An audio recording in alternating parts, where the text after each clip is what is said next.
পুকুরের থেকে কুসুমকে তুলে প্রাণ বাঁচালো আয়ুষ। সম্পূর্ণ জানতে ভিডিওটিতে একটি লাইক করে দেখতে থাকো।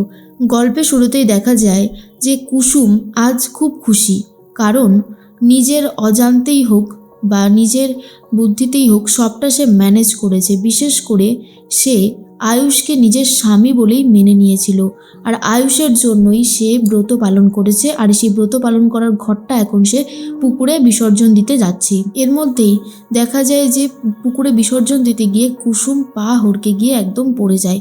জলে তো রীতিমতো ছটফট করতে থাকে, আর তখন সবাই মিলে কি করবে বুঝে উঠতে পারছে না।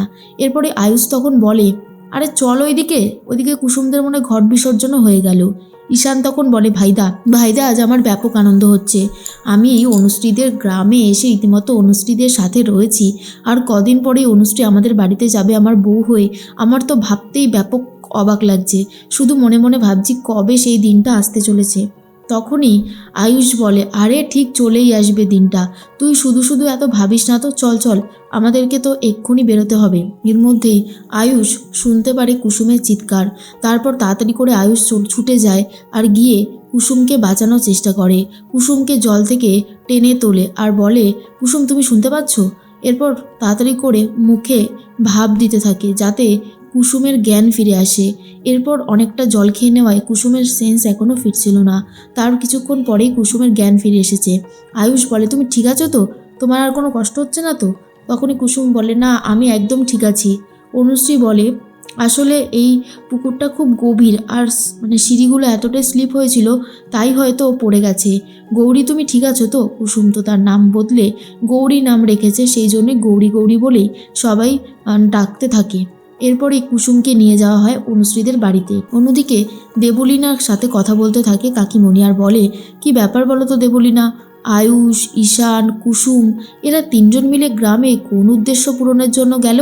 দেবলীনা তখন বলে, সেটা আমি কি করে বলবো বলুন তো?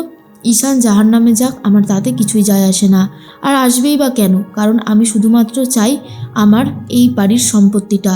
ইন্দ্রাণী গাঙ্গুলির জায়গায় আমি নিজেকে বসাতে চাই। তাই আমার এসব কিচ্ছু জানার দরকার নেই যে ঈশান, আয়ুষ, কুসুম কোথায় গেল আর কি করতেই বা গেল। এরপরেই অনুশ্রী বলে, সত্যি কুসুম, আজ অনেক বড়ই একটা বিপদ হতে পারত। তুমি ঠিক আছো তো? তোমার কোনো অসুবিধা হচ্ছে না তো? কুসুম বলে, আরে না গো, আমি একদম ঠিক আছি, আর কোনো অসুবিধা হবেই বা কেন, আমি একদম ঠিক আছি। এরপরেই দেখা যায় যে ঈশান তখন বলে, সত্যি জাদুকর, আজ যদি তোমার কিছু হয়ে যেত না, আমরা নিজেদেরকে কখনো ক্ষমা করতে পারতাম না, কারণ তোমার জন্যই তো সব কিছু সম্ভব হচ্ছে।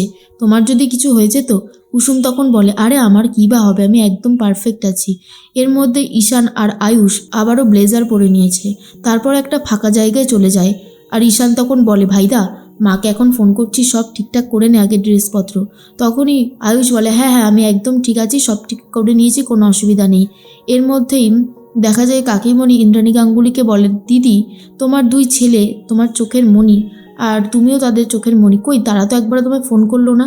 বলতে বলতে আয়ুষ আর ঈশান ফোন করেছে, ভিডিও কলেও কথা বলতে থাকে ইন্দ্রাণী, আর বলে, কি ব্যাপার আয়ুষ আর ঈশান, তোমরা ঠিক আছো তো? একটাও খবর টবর নেই কিছু? আয়ুষ আর ঈশান বলে, হ্যাঁ মা আমরা ঠিক আছি, আসলে এখানে এসে সেট আপ করতে একটু সময় লেগে গেল, এই আর কি, তুমি চিন্তা করো না, আমরা সব ঠিক করে নিয়েছি। ইন্দ্রাণী বলে, তোমরা তো এখনো মনে হচ্ছে ঘরে ঢুকুনি, বাইরে কোথাও দাঁড়িয়ে আছো, দেখো আর নিজেদের যত্ন নিও কেমন? কোনো অসুবিধা হলে অবশ্যই ফোন করো আমাকে। ইন্দ্রাণী গাঙ্গুলি ফোন কেটে দেয়। আর তারপর আয়ুষ আর ঈশান ভাবে, যা হচ্ছে সেটা কি ঠিক হচ্ছে? মাকে এইভাবে মিথ্যে কথা বলতে আমার একদমই ইচ্ছা করে না। তখন ঈশান বলে, কি আর বলা যাবে, দেখছিসই তো যে দেবলীনা ঠিক কীভাবে অ্যাক্টিং করছে, ওকে ধরতে গেলে এইটুকু অভিনয় তো আমাদের করতেই হবে, তাই না? এর মধ্যেই দেখা যায় যে কুসুম একদম ঠিক আছে। আর তখনই কুসুম ঘুমাতে যাচ্ছিল অনুশ্রীর সাথে। অনুশ্রীকে তখন জিজ্ঞেস করে আয়ুষ্মান বাবু, কি ব্যাপার অনুশ্রী, এই গৌরী তোমার সাথে কি করছে? আজ রাতে কি গৌরী তোমার সাথে ঘুমাবে নাকি? অনুশ্রী তখন বলে, হ্যাঁ বাবা, আজকে গৌরী আমার সাথে ঘুমাবে। আয়ুষ্মান বাবু বলে, এই যে মেয়ে, তুমি একটা কথা আমাকে বলো তো, যে তুমি আর তোমার স্বামী আদৌ স্বামী স্ত্রী তো? তখনই কুসুম বলে, হ্যাঁ কর্তা, কেন বলুন তো, আপনার কি কোনোভাবে সন্দেহ হচ্ছে? আয়ুষ্মান বাবু বলে, সন্দেহ হচ্ছে না, তোমরা দুজন স্বামী স্ত্রী অথচ আলাদা আলাদা ঘরে শোবে, ব্যাপারটা আমার ঠিক সুবিধের লাগছে না, সেই জন্য জিজ্ঞেস করছি আর কি, মানে বুঝতেই তো পারছো। অনুশ্রী তখন বলে, বাবা তুমি এসব নিয়ে ভেবো না, আমরা একদম ঠিক আছি। এর মধ্যেই দেখা যায় আয়ুষ্মান বাবু ডেকে নিয়ে এসেছে আয়ুষকে আর বলে, কি ব্যাপার, তোমরা দুজন স্বামী স্ত্রী তো, তোমরা আলাদা আলাদা ঘুমাচ্ছ কেন? এরপরে ঈশান বলে, আসলে ভাইদা আমার সাথেই ঘুমাতে পছন্দ করে তার জন্য। তখনই আয়ুষ বলে, না এমনি আর কি, ভাবছিলাম যদি অনুশ্রীর সাথেও ঘুমায় সেই জন্য। এরপর আয়ুষ্মান বাবু বলে, না স্বামী স্ত্রী দুজন একসাথেই ঘুমাবে। এরপরেই ঋষি এসে বলে, ঋষি অর্থাৎ অনুশ্রীর দাদা, যে তুমি আমার সাথে এসো, তুমি গোয়াল ঘরে ঘুমাবে, বুঝলে, তোমার জন্য এই গোয়াল ঘরটাই বেস্ট। এরপরেই তখন ঈশান বলে, গোয়াল ঘরে? না না, আমি গোয়াল ঘরে ঘুমাতে পারবো না, আমার পক্ষে গোয়াল ঘরে ঘুমানো সম্ভবই নয়। তখন ঋষি বলে, তাহলে আমি তোমার জন্য অন্য ব্যবস্থা করছি। এরপর ঈশান ভাবে, অনুশ্রীকে বিয়ে করতে এসে কি বিপদে পড়লাম রে বাবা। এদিকে কুসুম আর আয়ুষকে একটা ঘরের মধ্যে রেখে দিয়েছে অনুশ্রীর বাবা। আর তখনই কুসুম বলে, কর্তা যে কি করলো, কি করব বুঝে উঠতে পারছি না। আমি বলি কি ছোট সাহেব, আপনি বরং ওপরে ঘুমান, আমি নিচে কোনো রকম একটা কিছু পেতে ঘুমিয়ে পড়ি। তখনই আয়ুষ বলে, আরে তোমার মাথা কি পাগল নাকি, এতটা ঠান্ডা আর তার মধ্যে তুমি নিচে ঘুমাবে? এমনি তোমার অবস্থা খুব খারাপ, কিন্তু কোথায় ঘুমানো যায় তাহলে? তুমি এক কাজ করো, তুমি ওপরে শুয়ে পড়ো, আমি বরং নিচে শুই।